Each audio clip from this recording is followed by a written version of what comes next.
जय एवरीवन, स्वागत है आपका वीनेशन ट्रिपल वन के एक नए एपिसोड में, जहां आपके लिए लेकर आते हैं इंडियन डिफेंस की प्रमुख अपडेट्स को सबसे पहले। और इस वीडियो में हम पहले बात करने वाले हैं आईआईटी मद्रास के बारे में।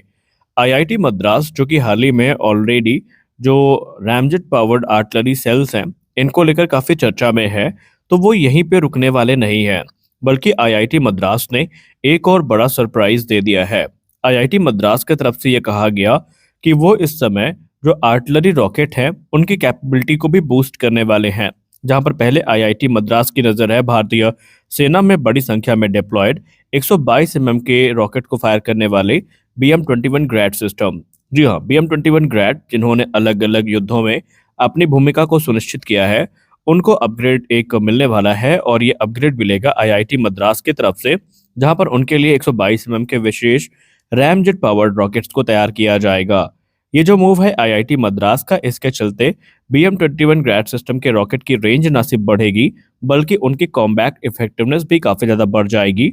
और क्योंकि भारतीय थल सेना इनको बड़ी संख्या में डिप्लॉय करके रखी है, तो ऐसे में भारतीय थल सेना की जो ओवरऑल आर्टिलरी कैपेबिलिटी है, उसमें भी हमें एक मेजर बूस्ट देखने को मिलेगा।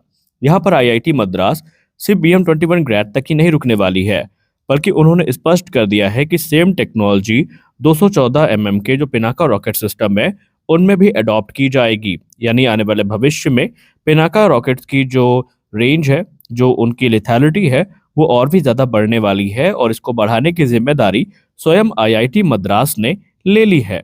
आईआईटी मद्रास को ये जो कॉन्फिडेंस आया है, ये रैमजेट असिस्टेड 155 के जो आर्टिलरी सेल्स हैं, इनके सक्सेसफुल डेवलपमेंट के बाद आया है। और इस समय आईआईटी मद्रास की टीम अपने फोकस को आर्टिलरी रॉकेट जो है, इस पे फोकस कर रही है, जहां पर वो इस समय एक ऐसे sustained air breathing propulsion system पर काम कर रहे हैं, जिनके चलते रॉकेट सिस्टम की रेंज काफ़ी बढ़ेगी, स्पीड काफ़ी बढ़ेगी, और उनकी जो टर्मिनल एनर्जी है, ये भी काफ़ी ज़्यादा बढ़ जाएगी। और उन्हें एक कॉम्पैक्ट, क्योंकि रैमजेट इंजन की ज़रूरत पड़ेगी, यहाँ पर हम बात करें BM-21 ग्रैड की, जिनके लिए कॉम्पैक्ट जो रैमजेट इंजन की रिक्वायरमेंट है, उसको पूरा करने की जिम्मेदारी आईआईटी मद्रास ने अपने कंधे पर ले ली है। अगर हम इंडियन आर्मी की बात करें, तो करेंटली इंडियन आर्मी के जो BM-21 ग्रैड लॉन्चर्स हैं, वो 122 के रॉकेट्स को फायर करते हैं, जिनकी टिपिकल रेंज 20 से लेकर 40 किलोमीटर की होती है। अब ये डिपेंड करता है उनके वेरिएंट पर।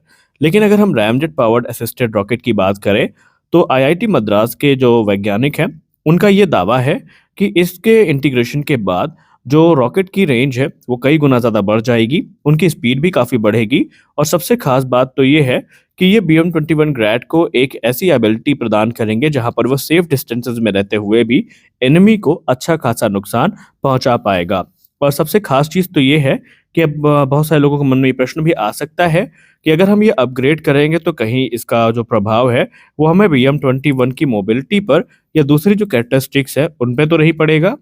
तो यहाँ पर आईआईटी मद्रास ने क्लियर कर दिया है कि ये जो अपग्रेड होने वाला है रॉकेट सिस्टम में, इसका कोई भी प्रभाव उनकी एग्जिस्टिंग मोबिलिटी, सॉल्वो डेंसिटी या फिर जो सैचुरेशन स्ट्राइक कैपेबिलिटी है, उस पर नहीं पड़ने वाला है, बल्कि इसका उल्टा जो बेनिफिट है, वो देखने को मिलेगा। उसके बाद आईआईटी मद्रास का ध्यान केंद्रित होगा 214 के पिनाका सिस्टम पर, और उनको भी रैमजेट पावर जो रॉकेट है, वो प्रदान किए जाएंगे। यानी आईआईटी मद्रास इस समय भारतीय सेना की जो आर्टिलरी कैपेबिलिटी है, उसका कायाकल्प करने में पूरी तरीके से जुड़ी हुई है।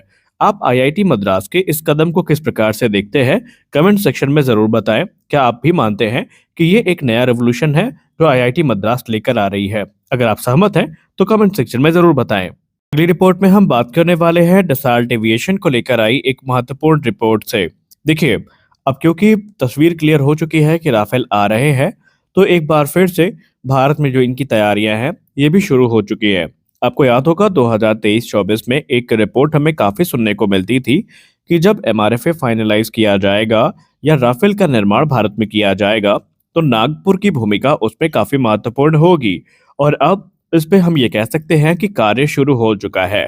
डसाल्ट एविएशन नागपुर फैसिलिटी को लेकर एक बार फिर से हरकत में आई है, जहां पर वो नागपुर में इस समय राफेल की जो प्रोडक्शन लाइन है, उसको स्टैब्लिश करने की तैयारियों को शुरू कर चुके हैं।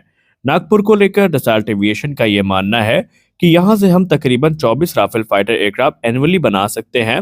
और ऐसे में ना सिर्फ हम भारत की जो रिक्वायरमेंट है उसको समय पर पूरा कर पाएंगे, बल्कि जो नागपुर की फैसिलिटी है, ये आने वाले भविष्य में जितने भी हमें एक्सपोर्ट ऑर्डर मिलते हैं उनको केटर करने में हमारी काफ़ी मदद करने वाले हैं। दरअसल अगर हम नागपुर फैसिलिटी की बात करें, तो ये शायद अब तक का सबसे बड़ा प्रोग्राम होगा जो कि फॉरेन ओईएम के द्वारा शुरू किया जा रहा है भारत में।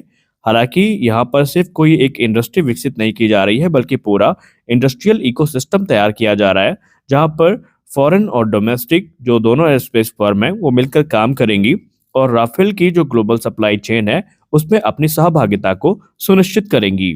अगर हम इंडस्ट्रियल सोर्सेस की बात माने, तो नागपुर की जो लाइन है इसको इस प्रकार से स्ट्रक्चर किया जा रहा है कि ये सिर्फ एक फाइनल असेंबली की भूमिका नहीं निभाएगी, बल्कि ये पूरा का पूरा प्लांट जो है ये एक इंडस्ट्रियलाइज प्रोडक्शन हब बनेगा, जो कि भारत और राफेल के जो एक्सपोर्ट ऑर्डर आने वाले हैं उनको सपोर्ट कर पाएगा। और ये डसाल्ट की जो लॉन्ग टर्म कमिटमेंट है भारत के साथ, जहां पर वो इसे एक स्टेजिंग मैन्युफैक्चरिंग बेस के तौर पर देख रहे हैं, ये भी पूरी हो जाएगी। प्रेजेंटली बात करें तो भारत जो डसाल्ट एविएशन है, ये राफेल जेट्स के प्रोडक्शन के लिए पूरी तरीके से फ्रांस पे ही डिपेंडेंट है। और आप सब जानते हैं कि एक लंबे अरसे से डसाल्ट एविएशन राफेल के नंबर्स को लेकर स्ट्रगल कर रहा है।